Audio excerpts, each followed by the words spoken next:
The Ink and Paint Club podcast is intended for mature audiences only, so don't tell your parents! Listener discretion is advised. You like Castlevania, don't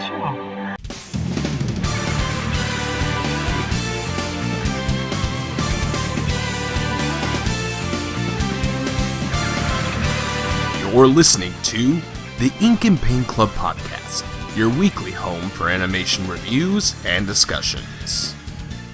Hey everybody, it's time again for the Ink and Paint Club podcast. Woo! Is this the Halloween edition? Halloween edition, spookiness. It's still October. Unless this releases in November. Maybe. Anyway, I'm your host JD, and with me is the good old Mr. Kyle. It's me, I'm good boy. And Kyle is a good boy. He's best boy. So yeah, it's still October technically, and Halloween is tomorrow when we're recording this. So we figured we'd round out the month with another spooky, horror-ish themed thing, and Netflix just released the second season of Castlevania, so we haven't actually talked about the first season, so we're just gonna talk about the whole show. That works. Yeah, since, So, I was doing a little research on this last night, because I never really looked too far into what went into production for this. I guess, do you know who Warren Ellis is? I think he's like a comic writer, or I don't know. He's some famous author guy. I'll believe you. But he started writing, I think Frederator got the rights to this, to make this Castlevania show. That was the weirdest fucking thing. Yeah, Fred Seibert is an executive producer on this. I was watching it, and then I did the Frederator thing, and I was like, what the fuck? Yeah. But yeah, I think they said they got the rights to do this and started working on it, back in 2007. Well, someone needs to work on it, because Konami's not. Yeah. And I think this is originally just going to be I think they had originally planned this just be a movie, and because they got the rights to adapt, because the Castlevania Netflix series is based off of Castlevania 3, with Trevor Belmont. So yeah, Frederator got the rights to adapt that game. And Warren Ellis didn't think he could cram it all into a movie, so he was going to make it into a trilogy. Then obviously it got put on hold for a while, and then Netflix finally picked it up. And now we've got this. But it was, when this came out I think it was last summer, it was kind of odd because the first season, I use big quote fingers there, is only 4 episodes long, so it's basically a 2-hour movie. OVA. Yeah, an OVA, sure. And it feels a lot different from the second season, which feels like they knew they were going into, they were making a show and not splitting a movie up into 4 parts. So yeah, I think there's a little bit of a tone shift, but, Kyle, you'd never seen this before. I'd watched the first season last summer, and then I rewatched it again for this because it's been so fucking long. I crammed all, however many, 8, 12 episodes. Yeah, you could bust through this in an afternoon. Yeah, that's literally what I did. Yeah. But I liked it. I'm not the biggest Castlevania fan. I think I only played Donna Sorrows. I think that was my only game I ever played. And see, I don't even fucking know who the main character in that one is. Yeah, I'm not even sure. Changes. It's like a Doctor Who thing. You just play fucking descendants of each time. There's a whole fucking timeline, and this person is descended from this person who's descended from this version, and the timeline splits at some point in like Zelda or some shit. Yeah, not only that, but it goes into what's it called? Shit. Because there's a bunch of retcons too, where it's like, this didn't actually happen. Yeah, there's a few games that they've taken out of continuity, for one reason or another. But yeah, I've never played the game that this is based off of. I've never played Castlevania 3. I've played a little bit of the first one, like the first NES one. I've been off and on playing through Super Castlevania 4 on my 3DS, and Konami just put out this kind of combo pack where they put Rondo of Blood and Symphony of the Night together out on the PS4, and I guess it's kind of nice because Richter, who's the main character of Rondo of Blood, is going to be in Smash Brothers, and like I didn't know who the fuck that was. Yeah. So there's your history update, everybody. But yeah, I feel like the plot of this show is kind of straightforward. It's Dracula rises to power, mostly because humanity has wronged him by killing his wife. And he's just gonna burn down all of humanity. I liked him in the beginning. He's all super charming and shit. Mm-hmm. That's how vampires are, though. Yeah. And then you've got Trevor, who is the most recent Belmont vampire hunter, but he's kind of washed up because his family's been excommunicated from the church because they practice witchcraft or something like that. I liked his first costume. Did he change costumes? Somewhat. He had like a giant fur coat. He just had a coat on. And Trevor's kind of a washed up drunk. And then they meet up with Sypha, who's this magician woman. I was like, I couldn't peg her accent. She sounded very Canadian to me. Yeah, we were trying to figure out, like, Melanie was watching this with me, and she was like, I love her accent, and we could not place it at all. It's like, it sounds like some kind of European, or some maybe kind of French. I'm not entirely sure. She's probably French-Canadian. Maybe. And then rounding out the main cast, you've got Dracula's son, Alucard, who, if you know Castlevania games, is the guy who's from Symphony of the Night, which I have no idea how far down the timeline that takes place. Is he a bad guy in the game? So last night I did like a crash course. I watched like a crash course video of like, here's everything that happens in the Castlevania timeline. And if I remember right, because I watched this like really late last night, Castlevania 3 is like the second game in the continuity, and in that game, it's kind of like how it is in the show where you do fight Alucard. He's kind of like testing you. He's like testing to make sure he's like strong enough to take on Dracula with him, and then you can end up getting to play as Alucard in 3. He's not like Captain N, Alucard. My God. Yeah, and there's technically a fourth member.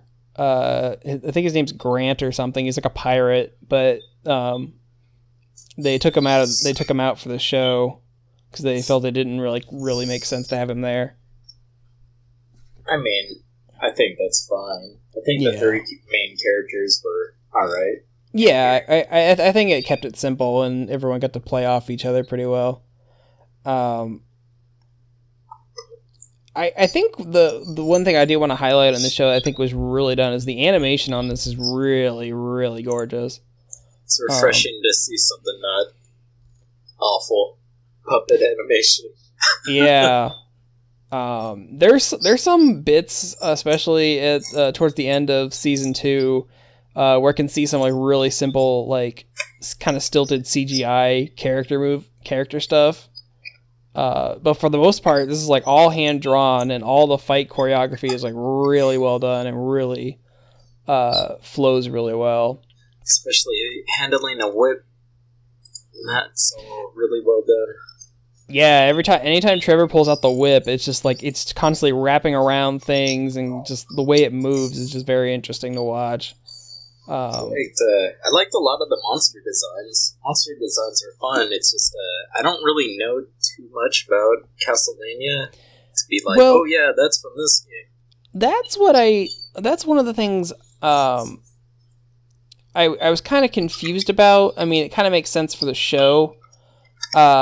But my understanding of Castlevania is that, like, the monsters he has normally demons and stuff, but he also has, like, knights, and he has Frankenstein's monster, and mummies, and, like, you know, the universal monsters, like werewolves and stuff. Oh, I know, like, isn't one of the big recurring ones is a giant skeleton? Or is that just one game? Oh, no, that's Death. Yeah, the personification of Death is one of Dracula's minions, and you fight him in pretty much like every game. The one that killed Ouija. No, I mean, like, there's a huge-ass skeleton. It's like a yokai. Oh, I don't know if that's in every game, but I know for at least the ones that I've been playing, there's a lot of skeleton enemies. A lot of them throw bones at you. Well, what else would they throw? It's true. But then they would just fall apart if they threw too many bones at you. Yeah, that's true. I thought it was funny because how this is going to go into spoilers, which, I mean, anything we review is going to go into spoilers. Yeah, I figure that's pretty well established by now. But I thought it was hilarious that Trevor makes it out with a girlfriend, and Alucard makes it out with a dead mom and a dead dad, and being lonely. But yeah, he's like, who was the real winner in that?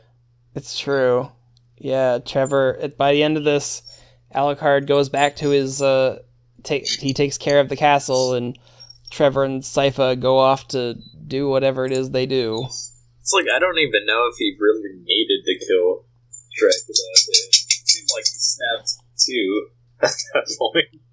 I mean, I think he's Dracula, so he has to die. I think it made sense how they did it, and I gotta want to give it this show credit because they kind of humanized Dracula a bit. I mean, other than the fact that he's trying to eradicate the humans, he doesn't seem all that evil. He's really emotional at points. Yeah. I mean, the show starts out with, a human woman, him meeting a human woman, and eventually they get married and, have Alucard. And his whole crusade to kill humanity is because the church burns her at the stake because they think she's a witch. Yeah. So that's kind of messed up.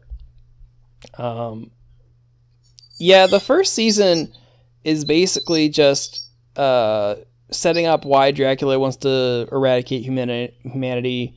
It seemed like it was a revenge thing against the guy who did it. Yeah, and then they end up for that. Yeah, and then they turn him into a zombie. Yeah, I thought that was cool. There's the whole thing about having like a human attendants to Dracula too, which I thought was kind of neat. Yeah. Like that whole fight with Alucard at the end where he basically just kind of gives up because he's like he like starts sobbing because he's realizing he's like killing his own son, and it's like the only connection to his dead wife that he has anymore, so he's like really broken up about it, and I thought that was kind of a nice moment. How they That's what I mean. Did you really need to kill him? You fucking snap back from there. I don't know. I think Dracula realized that he was like too far gone, and he's like, yeah, this needs to stop. So, it was. I felt that was kind of a nice twist, rather than like he's gonna be like this big bad guy at the end, and there's gonna be like, oh, I'm so evil, and I'm going to turn into a giant monster or something like he does in some of the games. It would have been great if they were having like a family moment, and Trevor comes in like, oh fuck, cuts his head off. That'd actually be pretty funny. They fucking cut his head off and burned him alive. Well, oh Jesus! I don't know if he was alive at that point, but I mean, he's undead. He's a vampire. that's true. There's a lot of parts where I'm like, I don't really get this. They're undead. They shouldn't really have a fucking beating heart, blood, all this shit inside them. Yeah, I was confused. I'm not really up on the of how vampires work, especially these days. Well, at least in their universe. Yeah, Sure, I'm not sure how. differently. Yeah, I mean, the vampires in this universe seem to operate on a lot of traditional vampire lore. Like they can't do sunlight, and you gotta stake them in the heart. You gotta invite them. Yeah, you have to invite them into your home. All that kind of good stuff. You can hurt them with holy water. All that. The second season that just came out really throws a lot of characters at you really fast. Is it that whole council? As far as I understand, that whole like vampire council was made up for the show. I did like the Viking dude mainly. Oh God, Brad. Probably because he had red hair. I don't know, but he was fun. Is that your Halloween costume for next year? Nah. You want to be a redheaded Viking vampire? Yeah, it just fucks and makes boats. Pretty much. It's like, I'm a Viking, that's what I do. It's Make like, well, boats he's out of got a things. point. Yeah, he was a kind of a fun addition. And then you're kind of introduced to characters that I guess are important in other games, which is Hector and Isaac. Which they pretty much do what they do in the show, where they're kind of like outcasts of society, and they end up becoming generals for Dracula, and then for reasons they fall out with Dracula and kind of have their own their own little adventure after Dracula dies. Mostly that bitch of a lady turning everyone against him. Oh my God. I don't know too much about Castlevania lore, but as soon as that lady showed up, it's like, is that Carmilla? And it's like, they say it's Carmilla. I was like, ha, that's funny. But it's weird because I usually know Carmilla's character as like that big floating mask thing. Oh. So it was weird that they had her as like an actual character and like the vampire queen basically. Yeah. Yeah, and this show is like it's a hard R. This is definitely not a kid's show by any stretch. It's got a nice mixture of mature action and violence. And there's blood everywhere. Comedy as well. Lots of nut kicking. I just love that bar fight in the beginning where he just tells him to stop kicking him in the nuts. Well, there's the whole thing where he's talking about fucking goats. It's a whole goat fucking conversation. Yeah. Then I hit him in the head with a shovel.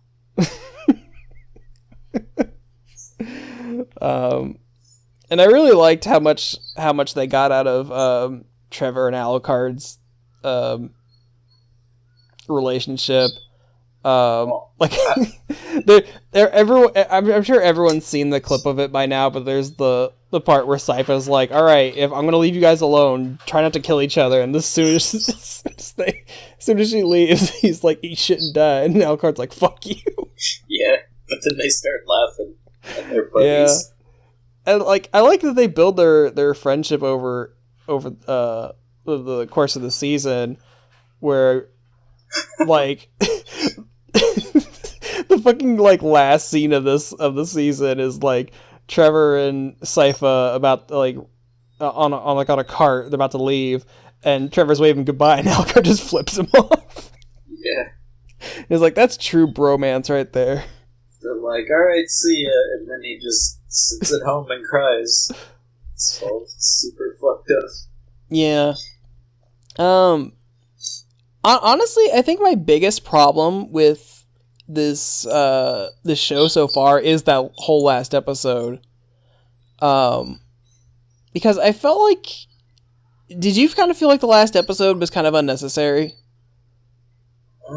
Yeah, but I feel like it's setting it up for the third season, too. And that's fine, but I would have rather them save that for, like, the first episode of the season.